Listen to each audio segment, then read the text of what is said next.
How you feel in this camp so far? You know, it's had 3 days, so it's still early. The newness is still there, I think, but you know, really excited. I think we've made a lot of progress in 3 days. I definitely think the summer, you know, being able to get with our guys in the summer is a huge advantage. I think it's helped us get further ahead, maybe in installs. Now we're kind of repeating stuff that we've seen in the spring, the summer, and now the fall. And I think you can see that paying some dividends for sure.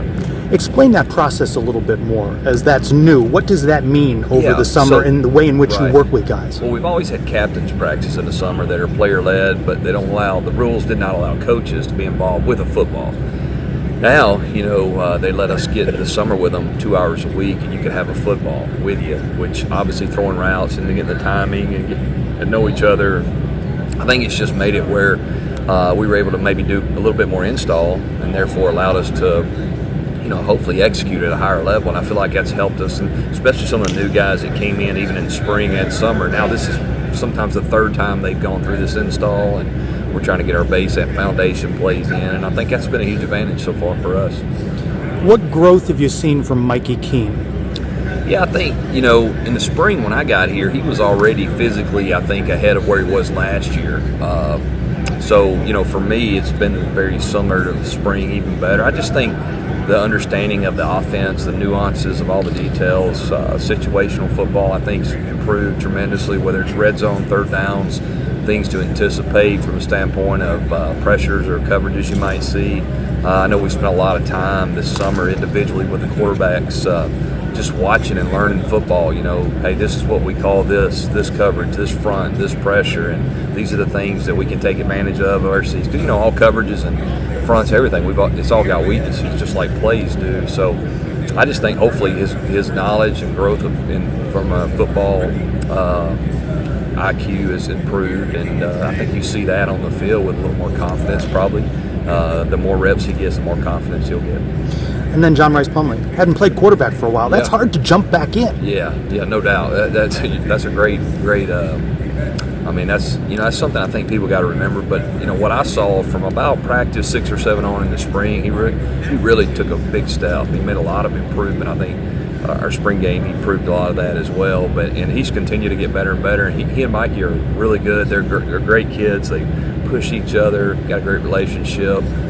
You know how it is when you got somebody that's working and pushing you, then I think it makes both of them better. Thomas Castellanos, our freshman, he may have made the biggest jump, in my opinion, from spring to right now, and I think that goes with just learning how to handle himself in college football. You know, in spring he should have been in high school still, and his head was spinning sometimes. Again, the summer I think has really helped his development as well. Several guys opted to return, and that gives you, along the offensive line, a little bit stronger offensive line than you might have had. You've got an abundance of riches on this offense. It's how these guys come together during this camp that's really going to be key for you. Yeah, you know, it's always good to have depth because I've been through, this is my 26th year to do it, and there's a handful of years where one position you lose a lot of guys and now you're behind the 8 ball a little bit. So I definitely think, obviously, to be really good and have a good football team up front is important. We got to be good up front. We have a chance, I think, because we have some veteran guys mixed in with some new talented guys, but the big thing is building that depth behind those first guys, you know, where when if we have to put another guy in for whatever reason, we don't drop off too much. That's what's important. I know that's what Herb's focusing on. Just trying to build that depth, because to win a championship, I think you got to have enough depth at every position that if you lose somebody, which unfortunately that happens usually once or twice every year, you have someone else that can take up the slack there. A lot of good guys in that running back room as well. How do you give everybody something? Yeah, I think you be creative. I think they all, even though they're all good players, they're somewhat different in a lot of ways from their skill set. You know, some guys are better, you know, in between runners. Doesn't mean, and I'm not saying in between the tackles. I'm not saying they have to be big. I mean, Johnny's really effective in there as well. But some have a better feel for different things, whether it's protections or route running or whatever. But I think, you know, Coach Malzahn, his offense, he's always proven that he does a great job of putting our guys in the best position of what they do the best. And I think you'll see a lot of that as well, and some creative packages, some creative personnel groups, and hopefully that, you know, that it'll give people problems as we move through the year. What about the defense? What do you see? You know, When I first got here in the spring, I didn't even know them. I was looking at them, you learn their numbers and so forth. But the more I've been around them this summer, we did a lot of stuff this summer as a team, getting to know some of those guys. One thing that I noticed is they play extremely hard. And I think, obviously, I've known T. Will forever, and he's always been a guy that the players love playing for. You can see that. They fly around. They're playing with confidence. I think they're doing a great job of disguising looks and doing some things that, they made a lot of jump last year from everything I've seen from the standpoint of defensive stats and so forth. So I think you'll hopefully see that continue. But we've added some new guys on that side of the ball as well. I think those guys showed up pretty quick in the first 3 days.